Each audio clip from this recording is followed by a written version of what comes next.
देखिए, जो दो फोरमों की ओर से किसान मजदूरों का जो मोर्चा अभी हरियाणा के बॉर्डर पर चल रहा, उसको 25वां दिन है। जो हम देख रहे हैं, जिस तरह से कल प्रधानमंत्री जी कश्मीर गए, वहां पर जो हम देख रहे हैं सरकारी मुलाजमों को, खेतीबाड़ी डिपार्टमेंट को कहकर किसानों को इकट्ठा करना पड़ रहा भाई, भीड़ को। और जो कश्मीर का किसान था वो आशा रख कर गया था कि आज प्रधानमंत्री जी आ रहे हैं, कोई ना कोई बड़ी अनाउंसमेंट तो होगी, लेकिन वहां के किसान भी निराश हो गए। माननीय प्रधानमंत्री जी अगर ये कहते कि जो उन्होंने ड्राई फ्रूट का समझौता अमेरिका के साथ कर रखा है, जिससे आने वाले समय में इम्पोर्ट ड्यूटी खत्म हो जाएगी, तो वो भी सच बता देते तो अच्छी बात थी। अब माननीय प्रधानमंत्री जी कल उत्तर पूर्व के राज्यों में जाएंगे, अच्छी बात है, उनका अधिकार है। हम आशा करेंगे जो असम के किसान हैं, जो ज़्यादातर चाय पत्ती के उत्पादक करते हैं, वो खुदकुशी कर रहे हैं। जो चाय बागान में रहने वाले किसान खेत मजदूर हैं, जो जो कॉफ़ी उत्पादक है, उनके लिए ज़रूर बड़ी अनाउंसमेंट की हम आशा रखेंगे। वहाँ के किसानों के लिए योग करें, और अच्छा हो अगर प्रधानमंत्री जी मणिपुर में भी जाएं तो अच्छा होगा।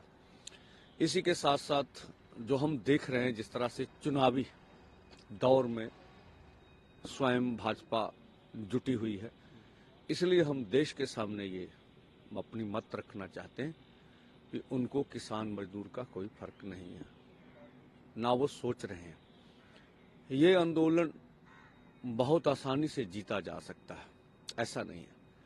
देखिए, हमारा परिवार बहुत बड़ा परिवार है। हम 64 करोड़ इस देश में रहने वाले किसान हैं। अगर खेत मजदूर जोड़ लें तो 80% आबादी हमारी बनती है। अब हमारा दायित्व बनता है हम पूरे परिवार को इकट्ठा करें।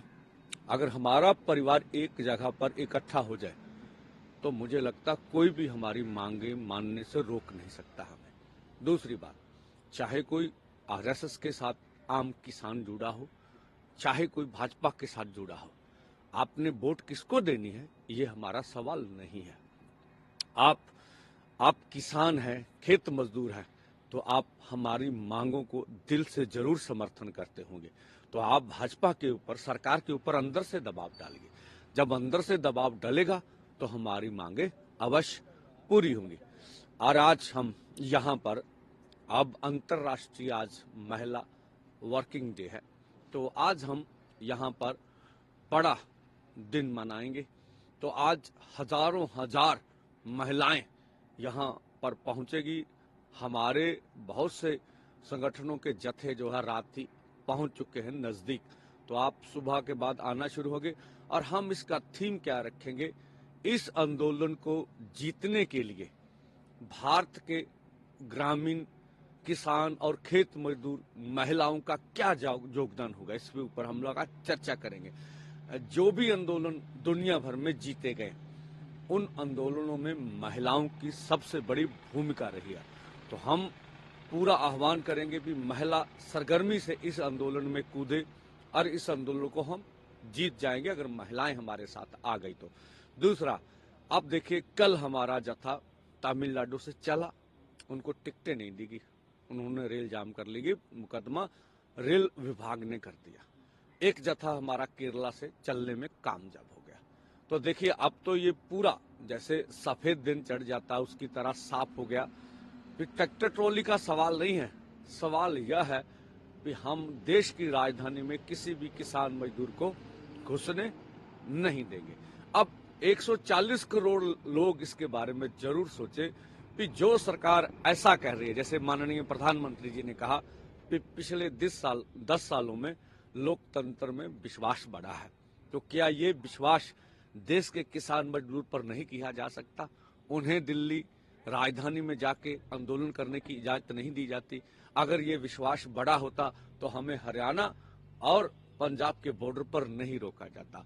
हमारे ऊपर जिस तरह से प्रहार किया गया है, जो अब तो हरियाणा सरकार भी मान रही है कि आपके ऊपर हमने बुलेट चलाई है, तो हम कहते हैं भाई ये इसकी जरूरत क्या थी, आपको क्या हम नजर आ रहे?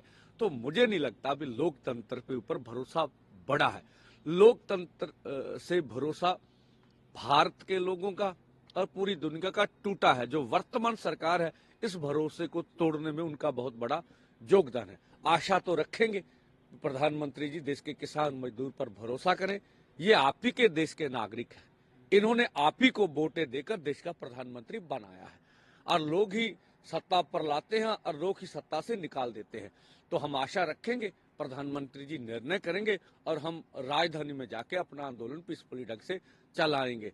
और आने वाले समय में जिस तरह से 10 मार्च को रेल जाम होगा, ये पूरे देश भर में हम करेंगे और हर स्पोर्ट का हम ऐलान कर देंगे और लोगों से आशा करेंगे ज्यादा से ज्यादा वो हमारे आंदोलन में शमूलियत होकर। मैं खुद अमृतसर देवीदासपुरा जो बहुत बड़ा स्पोर्ट है वहां जाऊंगा और वहां अमृतसर के आसपास के लोगों को आह्वान है अधिक से अधिक उस जगह पर पहुंचे। किसानों वाली बात जो अभी देश भर से चले हैं, आपने बताया कि एक जगह तो रेल के सामने बैठ गए तो वहां पर ट्रैक पर बैठ गए तो मुकदमा दर्ज हो गया।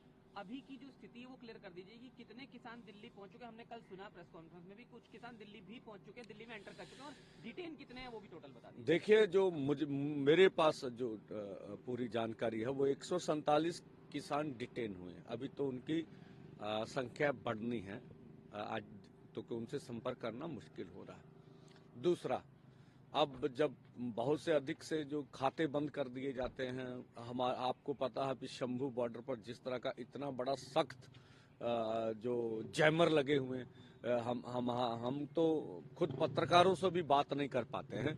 तो दुखद बात है प्रधानमंत्री जी, अब आपने हरियाणा बॉर्डर और पंजाब के बॉर्डर पर रोक तो लिया, कम से कम जैमर तो हटा दें भाई, बातचीत तो आसानी से हो जाया करे। आप क्या बोल रहे हैं भाई, हमें ये तो पता चल जाए देश के प्रधानमंत्री जी क्या बोल रहे हैं, हम क्या बात आपको कहना चाहते हैं, हमारी बात भी आप तक पहुंच जाए। तो यहाँ संपर्क करना बहुत मुश्किल होता है, इसलिए हमारी रिपोर्ट्स जो है ज्यादातर देश भर से हमें यहाँ पहुंचने तक तकलीफ होती है। फिर भी अभी 147 किसान डिटेन किए थे, उनको छोड़ने की अभी तक कोई खबर नहीं है।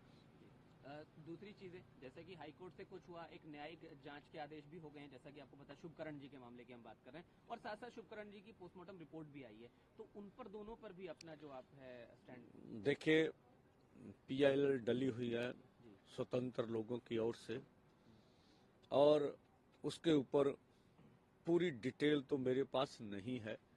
अगर हमारे पास पूरी डिटेल हो तो अब उसके ऊपर बोलना आसान होता है। हाँ, अब हम जो पीछे का देखें सारा घटनाक्रम, बहुत बहुत बड़े कांड हुए, तो इंसाफ मिला नहीं है। हम कहते हैं अगर केंद्र सरकार की नीयत साफ है, हरियाणा सरकार ने मान तो लिया, हमने बुलेट चलाई है, आपके ड्रोन देख रहे थे हमें, आपका दावा है, हम सब कुछ देख रहे हैं, तो आपको ये भी मालूम होगा कि गोली किन्होंने चलाई। जिन लोगों ने केंद्र से निर्देश दिए, जिन लोगों ने हरियाणा से निर्देश दिए, और जो अधिकारी इसके लिए जिम्मेवार थे, उन सबको इसमें शामिल करना चाहिए और FIR को बढ़ाकर उन्हें जेल में फेंका जाना चाहिए। हमारा तो यह कहना है। आगे देखते हैं जो कुछ भी हो रहा, किस तरह से हमारे सामने